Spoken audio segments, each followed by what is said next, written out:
అస్సలాము అలైకుం వరహమతుల్లాహి వబర్కాతుహు. అనంత కరుణామయుడు అపార కృపాశీలుడు అయిన అల్లా పేరుతో ప్రారంభిస్తున్నాను. సందేశం: హీరా గుహలో తొలి వహీ అవతరించిన తర్వాత కొంతకాలం వరకు దైవవాణి అవతరణ నిలిచిపోయింది. అటు తర్వాత అవతరించిన దైవవాణి ముదస్సిర్ సూరాలో ప్రారంభ వాక్యాలు: ఓ కంబళధారి, లేచి జనుల్ని మార్గవిహీనత వల్ల కలిగే దుష్పరిణామం గురించి హెచ్చరించు. నీ ప్రభు ఔన్నత్యాన్ని స్తుతించు. వస్త్రాలను పరిశుద్ధపరుచుకో.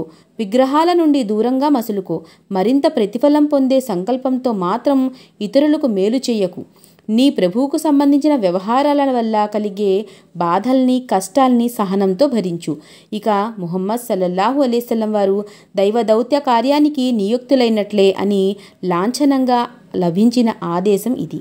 లేచి మార్గభ్రష్టులైన మానవులకు మంగళ శ్రేయాలను, విజయ సాఫల్యాలను చేకూర్చే మార్గాన్ని చూపించు. సాఫల్యం సాధించే మార్గం ఒక్కటే అని సావధానపరుచు. అంటే ఒక్క అల్లాహ్నే ఆరాధించడం. ఆ మార్గాన్ని అనుసరించిన వారిదే సాఫల్యం.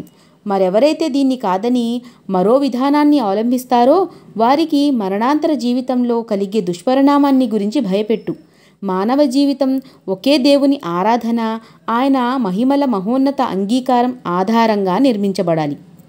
అప్పుడే మానవ జీవితం సర్వ విధాల బాహ్య అపరిశుద్ధతలకు, అంతర్మాలిన్యాలకు దూరంగా మనగలుగుతుంది. దైవాన్ని త్యజించి మానవులకు, ఇతరులకు బానిసలవ్వడం మానవ వినాశనానికి దారితీస్తుంది. మానవులంతా పరస్పరం సర్వసామాన్యులై మెలగాలి. ఈ సద్వర్తనకు వెనుక ఎలాంటి స్వార్థము, లాలస, ప్రలోభాలు ఉండకూడదు అని దీని ఆదేశానికి అర్థం.